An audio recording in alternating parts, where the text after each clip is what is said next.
the only Yakima news team taking action for you. KIMA Action News starts now. Coming up on Action News at 11, the election results are coming in. We'll have the full details of all the races for mayors and city councils and going live to Yakima City Hall. A new tax credit implemented this year has helped thousands of families across Yakima County. Now more families can apply.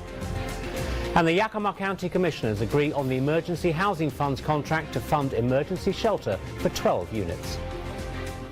Good evening and thank you for choosing KIMA Action News Live at 11. I'm John Kennedy O'Connor.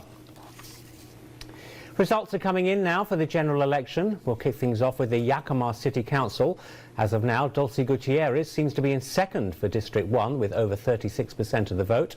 Leo Roy is leading the race with over 62% of votes cast. District 3 saw Patricia Byers elected unopposed. Now on to District 5, and it looks like more changes could be coming. As of now, Rick Glenn is in the lead with 59% of votes. Sonia Lund is following behind with 40% of votes as of the first results. And continuing forward with the results for Yakima City Council, the race for District 7 seems to be cutting close, with Reedy Berg in the lead with 52% of votes. Holly Cousins is close behind with 47% of the vote. It's too early to call, but it seems like changes could be coming to our City Council. And now these results are not final, but if they hold, multiple new faces will be joining Yakima City Council. Hunter Phipps joins us now from City Hall. Hunter, how much could the council change if these results hold? Before Election Day, we knew there was going to be at least one new council member representing District 1 in Yakima come 2024 and beyond for the next 4 years. But if the current results hold up, there's going to be 3 new council members coming down here to City Hall at the beginning of January. The initial results indicate voters in Yakima want new leaders taking on the big issues in the coming years. One of those candidates is Reedy Berg, who is in the lead in District 7. And when he saw the initial returns, he was kind of in shock. It's good to know that all the hard work paid off. He tells me if these results hold and he goes to council, he wants to bring business back to Yakima, emergency services, and then try and help the homeless. So. A challenger as well, Rick Glenn is holding a lead in District 5 and is looking to take the seat of incumbent Sonia Lund. We got in touch with him tonight about the initial results. You know, it was a team effort to make this happen, and I'm excited to have the opportunity to serve Yakima. And in the race for the District 1 seat, Leo Roy holds a substantial lead over Dulce Gutierrez, who previously represented District 1 from 2015 to 2019. Roy was unavailable to meet with us in person, but did provide a statement to KIMA on the initial results, saying he's excited about the first returns and will await more results. Now, election results here in Yakima County are set to be finalized on November 28th, but as those results continue to come in over the next coming days, we will keep you updated on local races. Reporting in Yakima, Hunter Phipps, Action News. Thanks so much, Hunter. And as we mentioned, Patricia Byers was also up for re-election this year in District 3, but she ran unopposed and will retain her seat on the council. Well, it was a warmer day today with temps getting into the mid-50s, but it's turned cold tonight. Mike McCabe is here with the overnight forecast. Mike. Quick look at our headlines heading into our Wednesday morning. It's chilly out there with clear skies. Temperatures already dropping pretty quickly. We'll look for lows just about freezing or slightly below. Might even see some patchy fog tomorrow morning, especially along the Yakima River. Outside of that, we're looking at a lot of sunshine for your Wednesday. Some changes on Thursday to tell you about, but what about the rest of the week and into Veterans Day weekend? I'll have the answer for you coming up in just a few minutes. Thank you, Mike. Now, turning to the mayoral races and a look at the race for Grandview's mayor.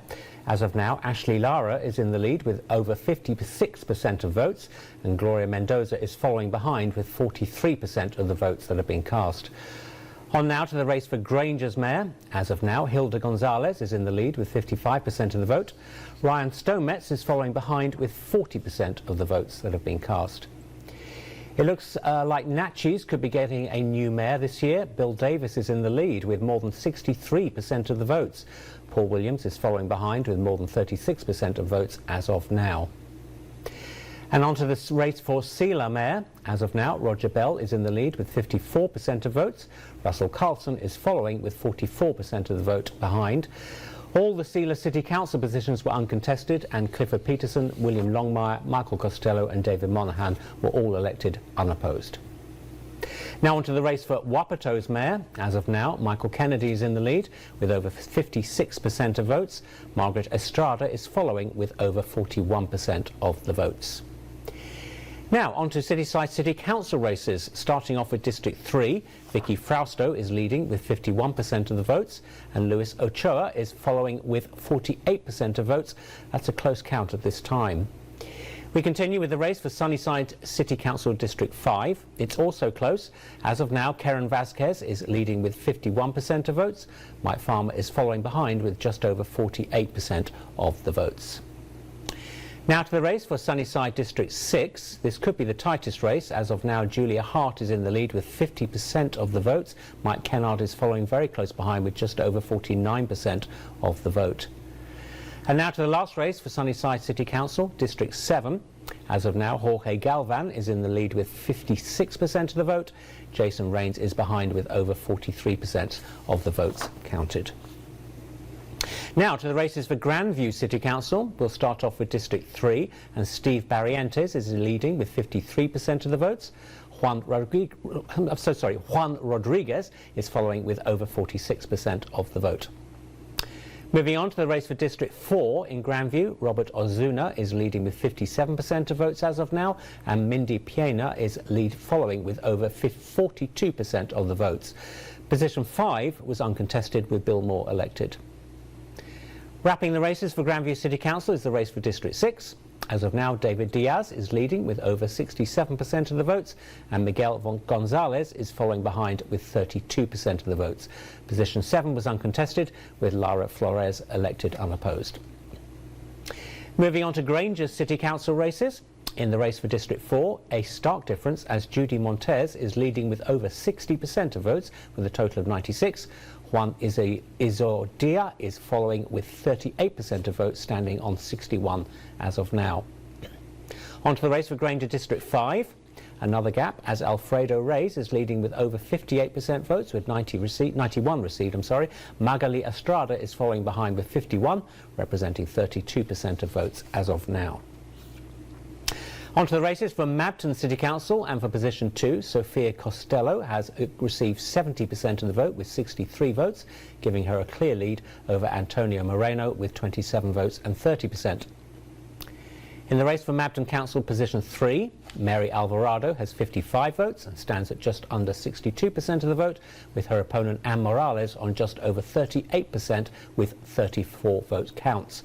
Mabton Council positions 4 and 5 were uncontested, with Vera Zavala and Arturo de la Fuente elected unopposed. Now on to Natchez City Council races. Tiffany Siegler is leading the charge with 103 votes, over 65% of the vote at the moment in the race for position 2, and Matthew McCoy is following with 49 votes. That's just over 31%. For Natchez City Council position 4, Denny Correll holds a clear lead with just over 67% of the votes. His total stands at 113 compared to 55 for Robert A. Weeks on 33%. In the race for Natchez Council position 5, Susie Williams received just over 52% of the vote with a total of 72, leading her opponent Julie Burge, who has received 65 votes and 48%. Turning now to the Union Gap Council races. In position 5, Jack Galloway was elected for position 4 uncontested, and for position 5, Jim Lemon has received 143 votes, or around 43%, trailing Georgia Rettemeyer, who leads with 192, just over 57% of the vote. In Union Gap Council position 6, Julie Schilling has received over 60% of the vote with 209, and Dave Matson trails with 137 votes on 40%. In the Wapato Council races, looking first at position 4, Ken Workman leads with around 55% of the votes cast. His total stands at 100 votes, compared to 82 for Robert Rayner on 45%.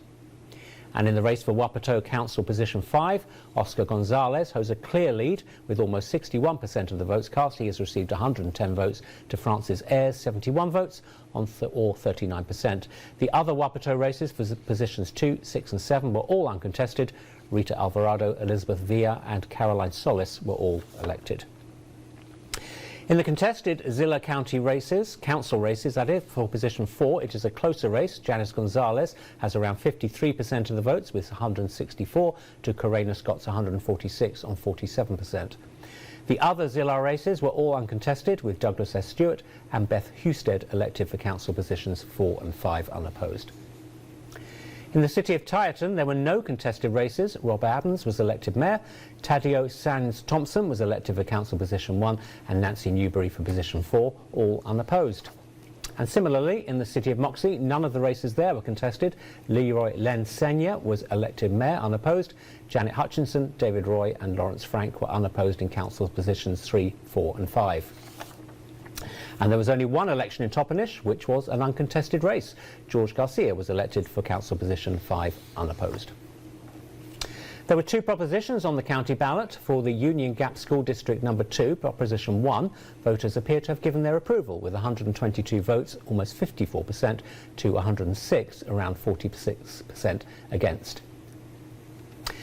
Well, temps are set to hit the mid-50s again tomorrow. Mike McCabe will have your full weather forecast ahead, and emergency housing funds are coming to our area soon. What those funds do will allow those individuals to get into housing and also get access to wraparound services. How those funds will be used, and it's Native American Heritage Month, how our community is celebrating. That's ahead. Your friends, your neighbors, your local news. Thanks for watching KIMA.